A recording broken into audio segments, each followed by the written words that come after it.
Hello friends, आज के session में हम डायरेक्ट टैक्स का इक्वलाइजेशन लेवी को पूरा क्रैक करेंगे। देखो बच्चों की मेन प्रॉब्लम क्या है सर, इक्वलाइजेशन लेवी हमको समझ आ गया है, प्रोविजन हमने पढ़ रखा है, लेकिन जब भी कोई क्वेश्चन देखते हैं हमको नोट्स को देखना पड़ता है। मेन प्रॉब्लम यही है।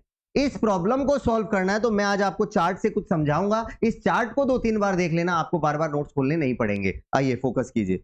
इक्वलाइजेशन लेवी ये जम्मू एंड कश्मीर को अप्लाई नहीं करता। सबसे पहले सप्लायर कौन है, देखो ध्यान देना, एनआर है। सप्लायर एनआर है, यहां रेजिडेंट सप्लायर है ही नहीं। एनआर जिसका इंडिया में परमानेंट एस्टेब्लिशमेंट या तो नहीं है, या फिर हैविंग पी इन इंडिया, या फिर एनआर का इंडिया में परमानेंट एस्टेब्लिशमेंट है बट जो सप्लाई दे रहा है वो उस पी से कनेक्टेड नहीं है। सर इसका मतलब एक चीज समझ आ गई, सप्लायर पूरी तरह से एनआर है और वो जो सप्लाई दे रहा है वो भी पूरी तरह से बाहर से दे रहा है।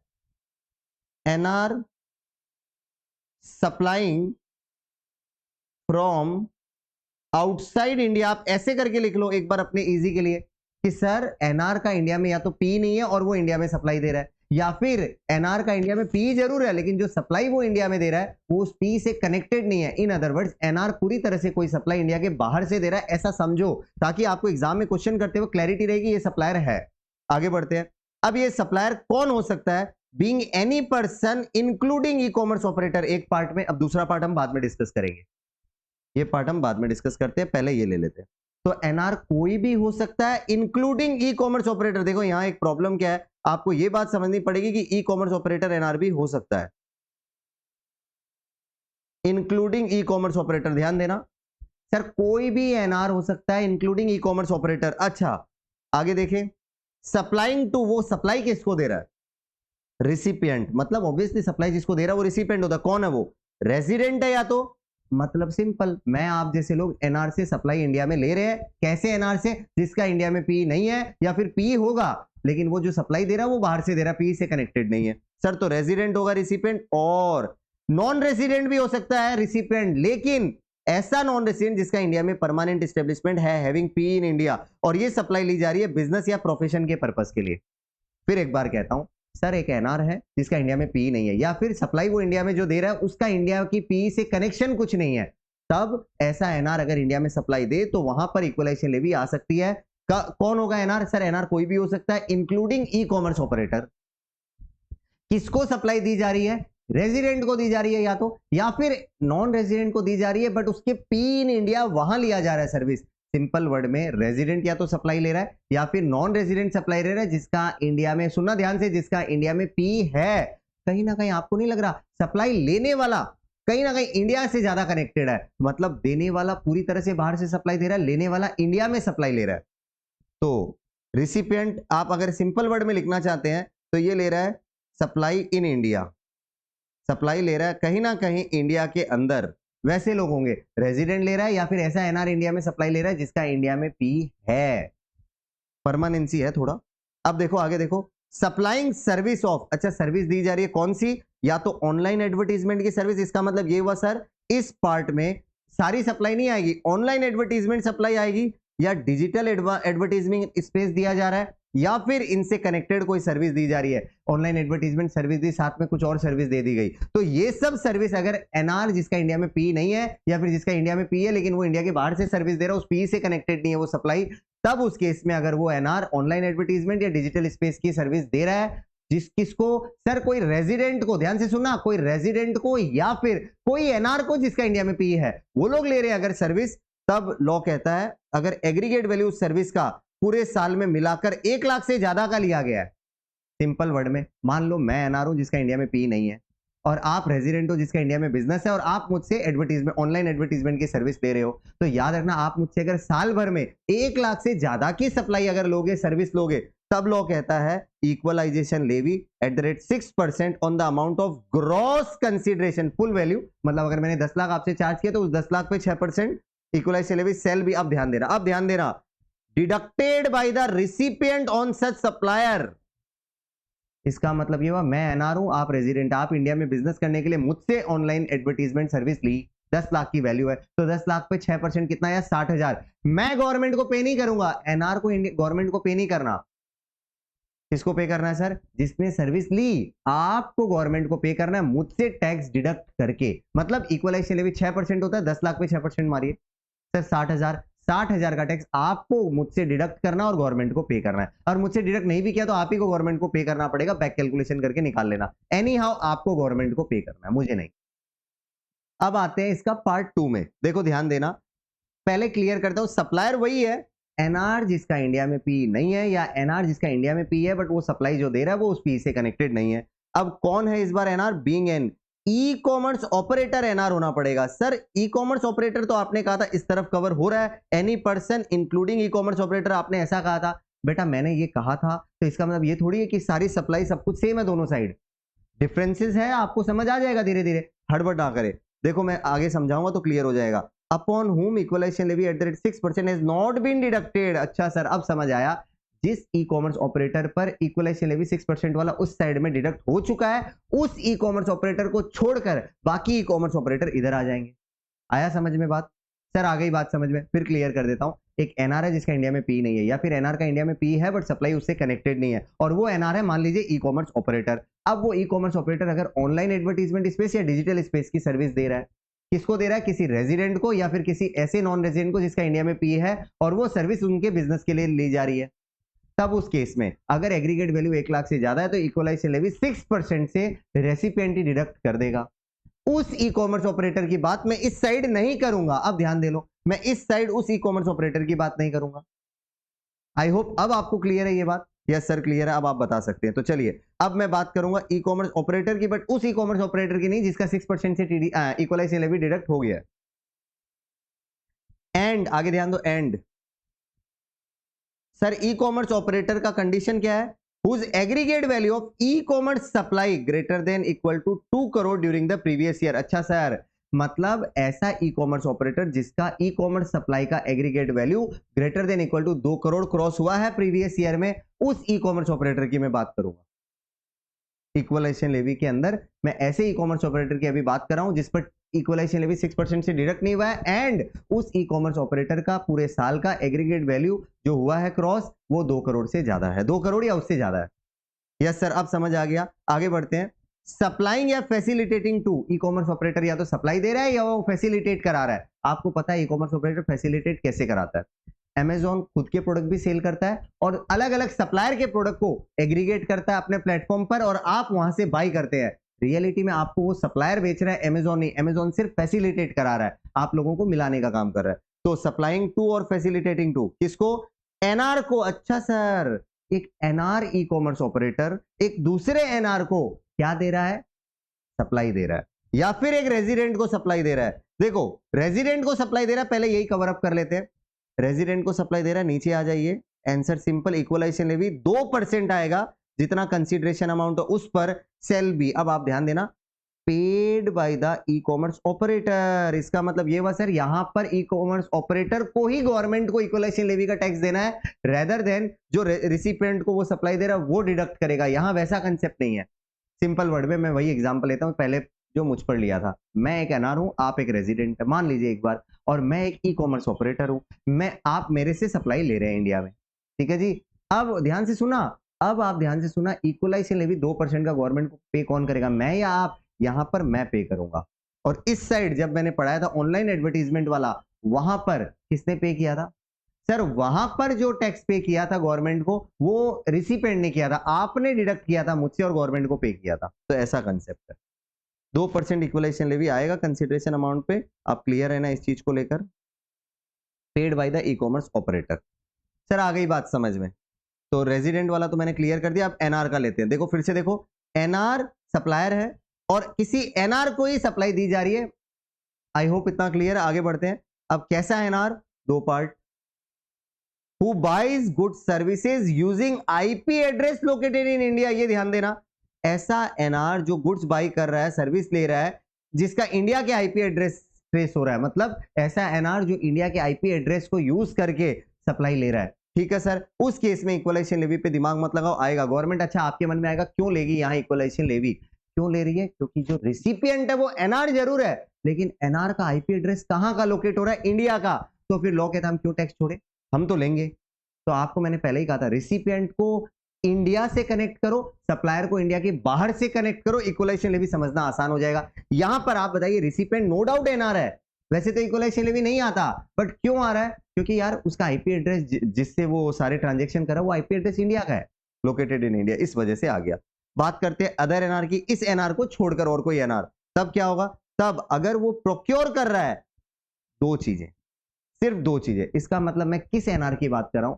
ऐसा एनआर जो सप्लाई प्रोक्योर कर रहा है इंडिया के आईपी एड्रेस से नहीं, बाहर से ही कर रहा है। अब आप बोलेंगे सर एनआर बाहर का, उसका आईपी एड्रेस भी बाहर का, फिर इक्वलाइजेशन लेवी कब आ सकती है? आइए समझाता हूं। हु प्रोक्योर्स एडवर्टीजमेंट सर्विसेज, ध्यान देना, advertisement services from E commerce operator which targets the customer resident in India.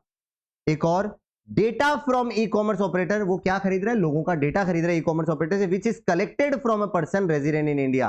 अब बात समझने की कोशिश कीजिए, एक ई कॉमर्स ऑपरेटर है, एनआर है, बाहर का है, किसी दूसरे एनआर को क्या सर्विस दे रहा है वो इंपॉर्टेंट है। सर दो टाइप की सर्विस, एडवर्टीजमेंट सर्विस या डेटा बेच रहा है लोगों का। सर वो एडवर्टीजमेंट सर्विस जो दे रहा है या डेटा बेच रहा है वो कहां के लोगों का है, या कहां एडवर्टीजमेंट सर्विस कहां के लोगों को टारगेट कर रहा है, और डेटा कहां के लोगों का है? डेटा इंडिया के रेजिडेंट लोगों का है। एडवर्टीजमेंट सर्विस जो ली गई है, एनआर ने लिया ई कॉमर्स ऑपरेटर से, वो एडवर्टीजमेंट किस ऑडियंस को जा रहा है? वो एड जा रहा है इंडिया के रेजिडेंट लोगों को। तब लॉ कहता है हम इक्वलाइजेशन लेवी क्यों छोड़े? इंडियंस को टारगेट किया जा रहा है, सिंपल वर्ड में, मतलब सप्लायर बाहर का, NR e commerce operator India के बाहर का, और रिसिपिएंट भी एनआर बाहर का है, लेकिन वो दो टाइप की सर्विस अगर ई कॉमर्स ऑपरेटर से लेगा तो लॉ कहता है हम आपको इक्वलाइजेशन लेवी में नहीं छोड़ेंगे। और कौन सी दो सर्विस है? सर पहली एडवर्टीजमेंट सर्विस जहां पर टारगेट ऑडियंस इंडियंस है, ऐसा समझ लो। दूसरा, डेटा कलेक्ट किया जा रहा है इंडिया के लोगों से और वो ई कॉमर्स ऑपरेटर बेच रहा है किसी दूसरे एनआर को, तब लॉ कहता है हम इक्वलाइजेशन लेवी ऐसे केस में नहीं छोड़ेंगे। It's as simple as that. अब आपका खाली एक डाउट है जो आप मुझसे यहां पूछने वाले हैं, और मैं पहले ही कह देता हूं कौन सा, ये पैराग्राफ।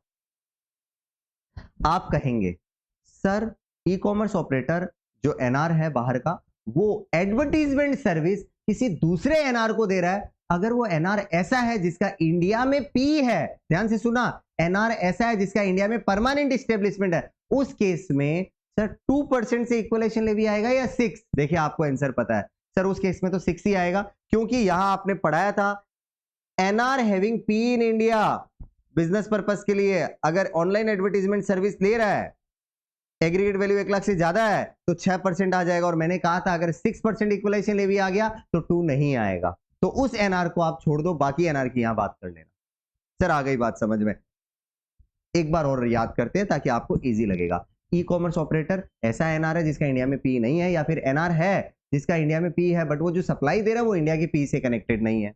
सप्लाई किसको दे रहा है? सर रेजिडेंट को दे रहा है, 2% इक्वलाइजेशन लेवी पे करना पड़ेगा। सर अगर सप्लाई नॉन रेजिडेंट को दे रहा है तब आपको चेक करना पड़ेगा क्या वो नॉन रेजिडेंट जो ई कॉमर्स ऑपरेटर से सप्लाई ले रहा है वो इंडिया के आईपी एड्रेस से लोकेट हो रहा है? यस, तो फिर आएगा इक्वलाइजेशन लेवी, सोचने का जरूरत नहीं है।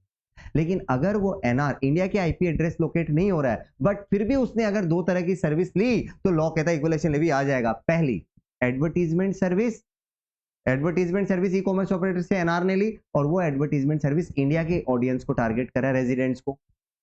और दूसरा, डेटा कलेक्ट किया ई कॉमर्स ऑपरेटर ने और एनआर को बेचा, मतलब एनआर ने डेटा प्रोक्योर किया ई कॉमर्स ऑपरेटर से और वो ई कॉमर्स ऑपरेटर ने डेटा कहां से लाया? इंडिया के रेजिडेंट लोगों का डेटा है। सर ये डेटा मिलता कैसे ई कॉमर्स ऑपरेटर को? भाई आज आप कोई भी ऐप को, सॉफ्टवेयर को या प्लेटफॉर्म को साइन अप करते हैं, वेबसाइट पे जाके साइन अप करते हैं, अदरवाइज तो आपको पता है आपका डेटा उनके पास चला जाता है और वो डेटा फिर वो बेच सकते हैं सब्जेक्ट टू लीगल गाइडलाइंस। तो वो जो डेटा बेचा जाता है उस डेटा की मैं बात कर रहा हूं, उस डेटा जिसने खरीदा, जिसको बेचा ई कॉमर्स ऑपरेटर ने, वो डेटा अगर किसी एनआर को बेचा है तो उस पर आएगा 2% इक्वलाइजेशन लेवी, क्योंकि वो डेटा जिस टारगेट ऑडियंस को टारगेट कर रहा है वो इंडिया के वो डेटा जिस ऑडियंस का है वो इंडिया के रेजिडेंट्स है, इस वजह से। तो आई होप आपको पूरी बात क्लियर है। ये है 2% इक्वलाइजेशन लेवी का कंसेप्ट। अब आपको टफ बिल्कुल नहीं लगेगा एग्जाम में। और एक और चीज समझ लो, इंपॉर्टेंट पैराग्राफ, ये एक्सेप्शन ऑलवेज है, ध्यान देना। समझते आइए इस एक्सेप्शन को। सप्लाई ऑफ सच गुड्स और services through e commerce operator which are supplied by, important है, विच आर सप्लाइड बाई, मतलब ई कॉमर्स ऑपरेटर का एक एग्जांपल लो, अलीबाबा। सर अलीबाबा के थ्रू किसी ने सप्लाई दिया है, कौन है वो? रेजिडेंट इन इंडिया या एनआर जिसका इंडिया में पी है और वहां से सप्लाई दी जा रही है, तब लोग कहता है इक्वलाइजेशन लेवी उस ई कॉमर्स ऑपरेटर को उस केस में पे नहीं करना है। आइए एग्जांपल से समझते हैं। देखिए एप्पल ने अपनी मैन्युफैक्चरिंग यूनिट इंडिया में बिठा ली, तो एप्पल की कंपनी तो एनआर है इंडिया के लिए, लेकिन उनका इंडिया में मान लीजिए पी है, ठीक है सर, एप्पल का एक एग्जांपल ले लिया, और एक और एग्जांपल ले लीजिए इंडिया के रेजिडेंट का, माइक्रोमैक्स ले लीजिए। तो माइक्रोमैक्स इंडिया का ब्रांड है, इंडिया का रेजिडेंट है, तो एक माइक्रोमैक्स के दोनों के फोन कहां लिस्ट है? अमेजोन पे, सॉरी अलीबाबा पे लिस्ट है। और इंडिया का कोई मतलब ऊपर के केस में कोई पर्सन जो रेसिपेंट कवर हो रहा था, उस रेसिपेंट ने, ध्यान से सुना, इन रेसिपेंट में से किसी ने अलीबाबा के थ्रू वो फोन खरीदा है। तो आप मुझे बताइए वैसे केस में इक्वलाइजेशन लेवी लॉ लगाएगा या नहीं लगाएगा? सर नहीं लगाएगा। रीजन सिंपल है, जो बेच रहे हैं वो खुद इंडिया में है, उनसे तो टैक्स वैसे ही मिल जाएगा। तो अलीबाबा पर इक्वलाइजेशन लेवी वैसे केस में एक्सेप्शन रहेगा। मतलब इंडिया के ही प्रोडक्ट्स या इंडिया में एनआर का पी है और वो प्रोडक्ट, ध्यान से सुना, वो प्रोडक्ट अलीबाबा में लिस्ट होता है, मतलब किसी एनआर ई कॉमर्स ऑपरेटर में लिस्ट होता है और वो फिर खरीदा जा रहा है, तो फिर उस पर इक्वलाइजेशन लेवी नहीं। अब समझ लो, it's as simple as that. तो सर समझ तो आ गया चार्ट, फिर भी हमको थोड़ा बहुत लर्निंग और करना होगा। देखो मैंने क्या कहा था, 2 से 3 बार आपको चार्ट को खुद से समझना होगा, तब जाके आप क्वेश्चंस कर पाओगे। मैं कितना भी बार करा दूं, करना तो आप ही को होगा अल्टीमेटली। तो मेरा काम है समझाना, इफेक्टिव होना आपका काम है, अच्छे से समझिए। सर एक बार और बता दीजिए, रिवाइज करा दीजिए। चलो मैं एक बार और चार्ट रिवाइज कराता हूं, फोकस करो।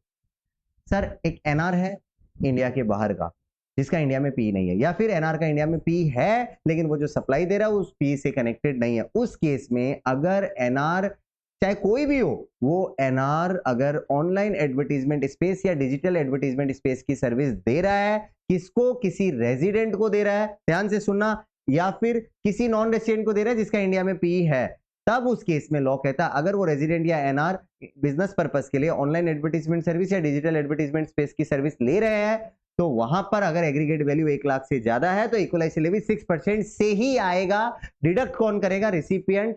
किस पर डिडक्ट करेगा? एनआर पर, जो इंडिया के बाहर का सप्लाई दे रहा है। खत्म हो गया। अब बात करते हैं 2% की। उसको कैसे याद रखना है? सर 2% वाला इक्वलाइजेशन लेवी, एक बात क्लियर है, सप्लायर वही है जो आपने उस तरफ बताया था, मतलब एनआर जिसका इंडिया में पी नहीं है, या फिर एनआर जिसका इंडिया में पी है बट सप्लाई उससे कनेक्टेड नहीं है। कौन है वो? सर वो एक ई कॉमर्स ऑपरेटर जिस पर 6% का इक्वलाइजेशन लेवी डिडक्ट नहीं हुआ है, एंड उसका पूरे साल का during the previous year aggregate value of E commerce supply 2 crore से या उससे ज्यादा का, 2 करोड़ या उससे ज्यादा का, less than equal to 2 crore, तब आएगा इक्वलाइजेशन लेवी। किस पर आएगा? देखो इस पे ध्यान देने की जरूरत है। रिसिपिएंट कौन है? सर या तो रेजिडेंट है या फिर नॉन रेजिडेंट है। अब नॉन रेजिडेंट रिसिपिएंट कैसा होगा? 2 तरह का। ऐसा नॉन रेजिडेंट जो सर्विस या सप्लाई ई कॉमर्स ऑपरेटर से ले रहा है, ध्यान से सुनना, जो सप्लाई ई कॉमर्स ऑपरेटर से ले रहा है वो एनआर इंडिया, उसका आईपी एड्रेस इंडिया से लोकेट हुआ है, या तो ऐसा एनआर, या फिर ऐसा एनआर जो जिसका आईपी एड्रेस इंडिया से तो लोकेट नहीं हुआ, बट ध्यान से सुनना, बट वो एनआर उस ई कॉमर्स ऑपरेटर से एडवर्टीजमेंट सर्विस ले रहा है जो टारगेट करेगा इंडिया के रेजिडेंट कस्टमर्स को, या फिर डेटा प्रोक्योर कर रहा है एनआर ई कॉमर्स ऑपरेटर से और वो डेटा इंडिया के रेजिडेंट लोगों से ई कॉमर्स ऑपरेटर ने कलेक्ट किया है, वैसा डेटा खरीदा जा रहा है, तब लॉ कहता है 2% की इक्वलाइजेशन लेवी इस ट्रांजैक्शन पे भी आएगी। और पे कौन करेगा यहां पर? ई कॉमर्स ऑपरेटर। और ई कॉमर्स ऑपरेटर जो टैक्स पे करेगा, ऊपर के जितने भी प्रोविजन बताए थे 2% के अंदर, उसमें एक एक्सेप्शन है, ध्यान से सुनना आप। अगर जो सप्लायर ई कॉमर्स ऑपरेटर के थ्रू सप्लाई दे रहा है वो सप्लायर इंडिया का रेसिडेंट है या वो सप्लायर नॉन रेसिडेंट है जिसका इंडिया में पी है, तब लॉ कहता है वैसे सप्लायर अगर ई कॉमर्स ऑपरेटर एनआर के थ्रू अगर माल बेचे या सर्विस दे तो हम उन पर इक्वलाइजेशन लेवी नहीं लगाएंगे। बात खत्म, पूरा चार्ट क्लियर कर दिया मैंने। आइए अब हम समझते हैं कॉमन नोट्स।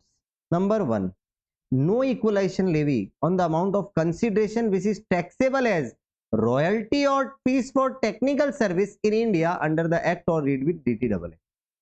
सर यहां से एक चीज क्लियर हो रही है, अगर रॉयल्टी और fees for technical service NR India में दे रहा है जिसका इंडिया में पी नहीं है या फिर जिसका इंडिया में पी है बट सप्लाई उससे कनेक्टेड नहीं है, वैसा एनआर अगर इंडिया में रॉयल्टी अर्न कर रहा है या फिर fees for technical service earn कर रहा है, तो लॉ कह रहा है हम उस पर इक्वलाइजेशन लेवी नहीं लगाएंगे अगर उस पर अदरवाइज टैक्स लग गया तो। अब आप पूछेंगे अदरवाइज कब टैक्स लगता है? एनआर का रॉयल्टी या फीस फॉर टेक्निकल सर्विस पे इंडिया में कब टैक्स लगता है? जब वो इनकम डीम्ड टू अक्रू और अराइज इन इंडिया होती है।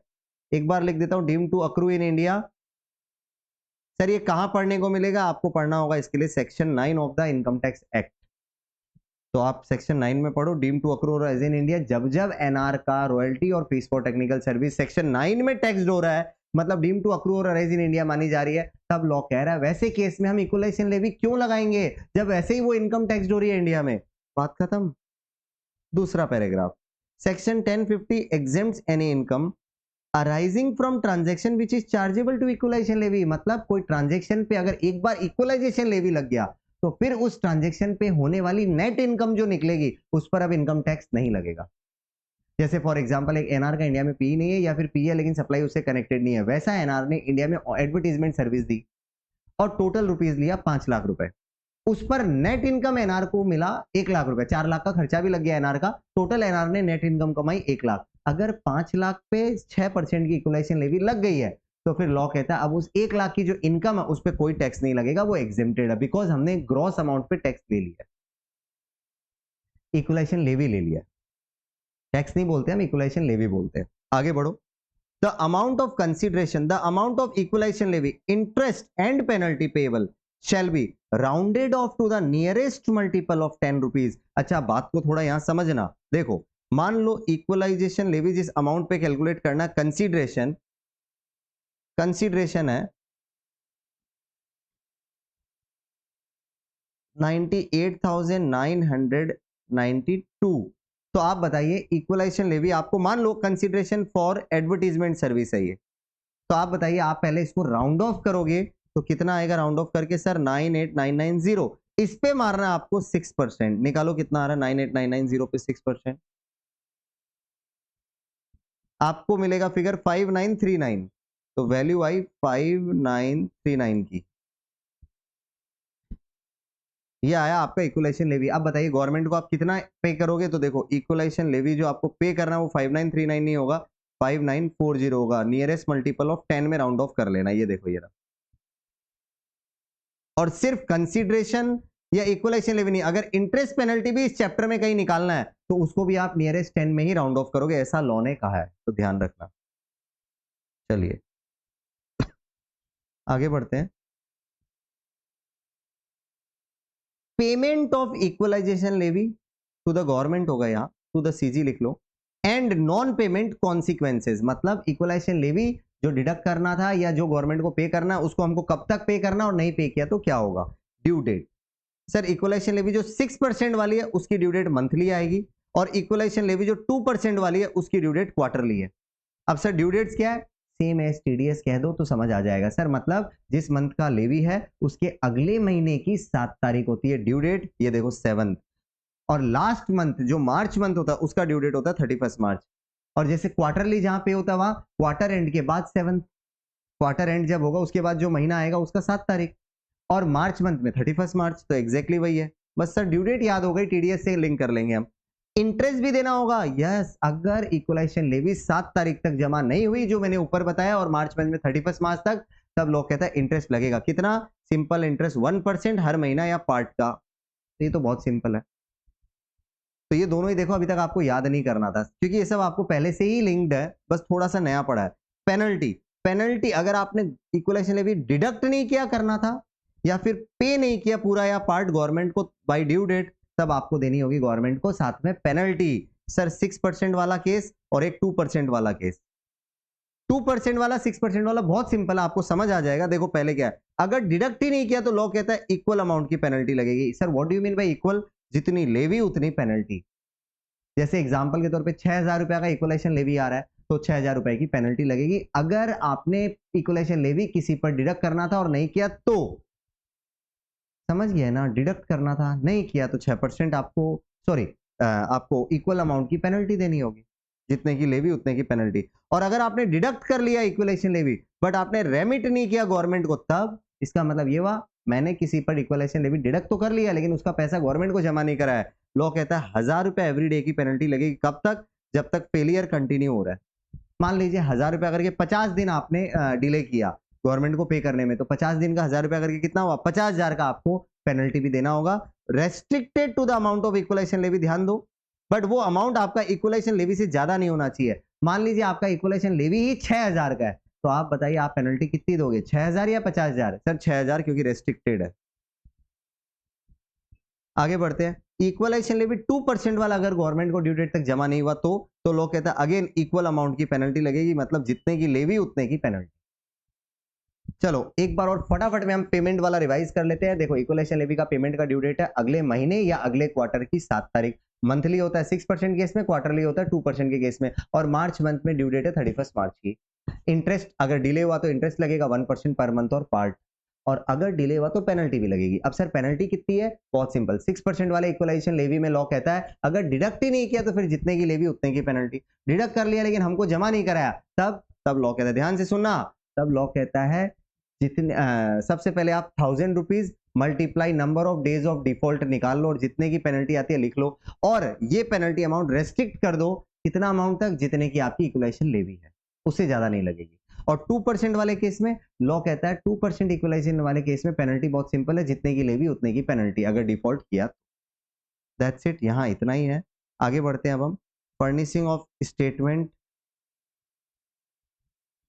And failed to furnish consequences. देखो next paragraph, furnishing of statement and failure to furnish consequences, मतलब अब गवर्नमेंट को आपको स्टेटमेंट भी फर्निश करना होगा और नहीं किया तो क्या होगा। जैसे टीडीएस का स्टेटमेंट नहीं फर्निश होता है वैसे ही है फर्निशिंग ऑफ स्टेटमेंट, इलेक्ट्रॉनिकली होता है, एक तो ये याद रखना। आइए पहला ड्यू डेट पढ़ते हैं, 30 June of the next year, मतलब इस साल की अगर लेवी है तो अगले साल की 30 जून तक आपको स्टेटमेंट फर्निश करना है। नेक्स्ट, ड्यू डेट क्या एक्सटेंड की जाती है? दूसरा, revision of earlier file statement, और या फिर पहले कभी आपने अगर स्टेटमेंट फर्निश किया क्या उसको रिवाइज कर सकते हैं क्या? लॉ कहता है till 2 years from the end of the financial year in which such supply was provided, मतलब सिंपल वर्ड में जिस साल की लेवी है उसके ईयर एंड से 2 साल का टाइम लॉ ने दिया है। आपका एक्सटेंशन भी दिया जा सकता है उस टाइम तक और रिवीजन भी किया जा सकता है, दोनों याद रख लेना आप। एक्सटेंशन रिवीजन दोनों के लिए एक ही टाइम लिमिट है 2 साल, याद कर लो।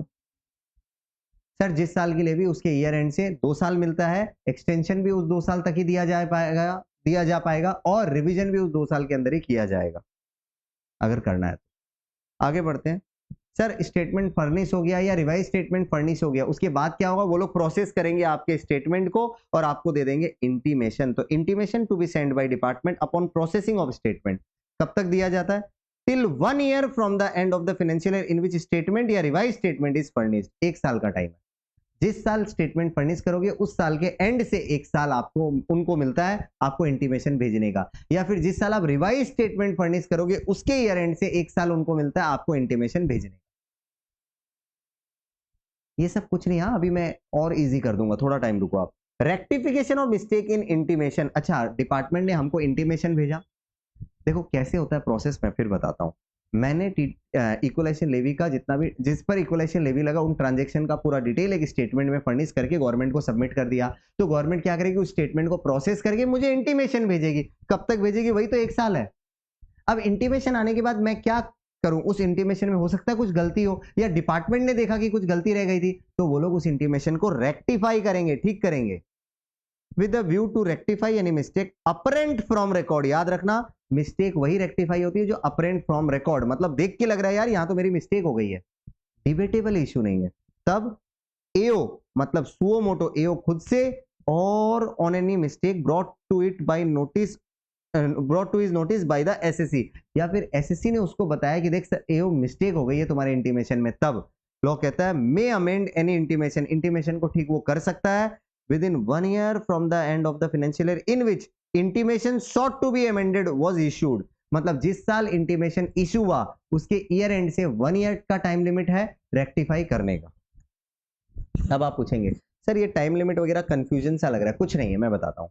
स्टेटमेंट फर्निश करना आपको 30 जून तक कर दो, अगर आपको एक्सटेंशन चाहिए तो मिलेगा, जिस साल का स्टेटमेंट फर्निश करे उसके ईयर एंड से 2 साल तक एक्सटेंशन हो सकता है स्टेटमेंट फर्निश करने का। और सर अगर इंटीमेशन हमने स्टेटमेंट फर्निश कर दिया और रिवाइज स्टेटमेंट फर्निश करना चाहते हैं तब भी वही 2 साल है, मतलब जिस साल की इक्वलाइजेशन लेवी की सप्लाई हुई उस साल के एंड से 2 साल आपका रिवाइज स्टेटमेंट फर्निश करने का टाइम लिमिट है, तो 2 साल दोनों में है। सर कहां कहां? एक एक्सटेंशन, दूसरा रिवीजन। अब 1 साल 2 जगह, सर कहां कहां? एक पहला ध्यान से सुना, इंटीमेशन इशू करने का, डिपार्टमेंट को जैसे ही आपका स्टेटमेंट मिलेगा वो प्रोसेस करके आपको इंटीमेशन भेजेंगे 1 ईयर में। सर कब से 1 ईयर? अब आप जानते हैं 1 ईयर कब से होगा। सर जिस साल, ध्यान से सुना, जिस साल हमने स्टेटमेंट या रिवाइज स्टेटमेंट फर्निश किया उसके ईयर एंड से 1 साल है। ऑब्वियसली लॉजिक लगाओ, अगर आप जिस साल फर्निश करोगे उस साल उनको रिसीव होगा, उसके ईयर एंड से लॉ ने 1 साल दिया है आपको रिवाइज इंटीमेशन भेजने का। आगे बढ़ते हैं सर, रेक्टिफाई मिस्टेक। अगर आपको डिपार्टमेंट ने इंटीमेशन दिया है और उस पे अगर कोई मिस्टेक है जो अपरेंट फ्रॉम रिकॉर्ड है, तो एओ खुद से या आपके कहने पर अगर आप बताओगे मिस्टेक के बारे में, तब एओ के पास 1 साल है उस इंटीमेशन में रेक्टिफाई करने का। अब आप पूछेंगे 1 साल कब से? अगेन लॉजिक लगाइए सर, इंटीमेशन रेक्टिफाई हो रहा है तो इंटीमेशन जब इशू हुआ जिस साल, उस साल के एंड से 1 साल होगा, बस यही लिखा है। अब बात करते हैं, अगर आपने स्टेटमेंट फर्निश करने में फेलियर किया तब क्या होगा? एओ चाहे तो में आपको नोटिस भेजेगा और बोलेगा फर्निश विद इन 30 डेज, बस हो गया, नोटिस से 30 दिन का समय दे देगा। फिर एक बार अगर आपको एओ ने आपने अगर स्टेटमेंट फर्निश नहीं किया ड्यू डेट में, तो एओ क्या कर सकता है? एओ चाहे तो आपको नोटिस भेजेगा और 30 दिन का समय देगा फर्निश करने के लिए। और अगर आपने फर्निश फिर भी नहीं किया, failure to furnish within due date और विद इन 30 डेज, एओ ने जब आपको नोटिस दिया, मतलब आप या तो फर्निश खुद से नहीं कर रहे हैं या फिर एओ ने नोटिस भेजा तब भी आप फर्निश नहीं कर रहे हैं, तब पेनल्टी 100 रुपया हर दिन का लगेगा जब तक फेलियर चलेगा। बस ये एक और लर्न कर लो, 100 रुपए हर दिन का। चलिए, तो स्टेटमेंट मैंने पूरा रिवाइज करा दिया। अब आगे बढ़ते हैं, कुछ 2 कॉमन नोट हो रहा है। Number 1, no penalty in this chapter, मतलब ये चैप्टर में जहां जहां मैंने पेनल्टी बताई वो नहीं लगेगी अगर एसएससी या ई कॉमर्स ऑपरेटर प्रूव कर देता है एओ के सेटिस्फेक्शन के हिसाब से, ध्यान देना, to the satisfaction of AO, कि रीजनेबल कॉज है इस फेलियर का। मैंने जानबूझ के नहीं किया, कुछ रीजनेबल रीजन दे दूंगा मैं आपको, आप देखो, तब हो सकता है आप पे पेनल्टी ना लगे। पेनल्टी ऑर्डर इस चैप्टर में एओ पास करेगा आपको अपॉर्चुनिटी ऑफ बीइंग हर्ड देने के बाद, वो तो आपको हर जगह ही होता है। आगे बढ़ते हैं, if a person makes a false statement in any verification, कोई वेरिफिकेशन हुआ जिसमें आपने झूठी जानकारी दी, या डिलीवर्स एन अकाउंट और स्टेटमेंट विच इज फॉल्स, या फिर आपसे अकाउंट्स मांगे गए आपने फॉल्स दिए, या स्टेटमेंट जो फर्निश किया वो फॉल्स फर्निश किया, तब लॉ कहता है अगर he knows or believe he knows to be false, मतलब उसको पता था कि वो झूठ है, तो he shall be punishable with imprisonment which may extend to 3 years and with fine, 3 साल की सजा प्लस फाइन लग जाएगी।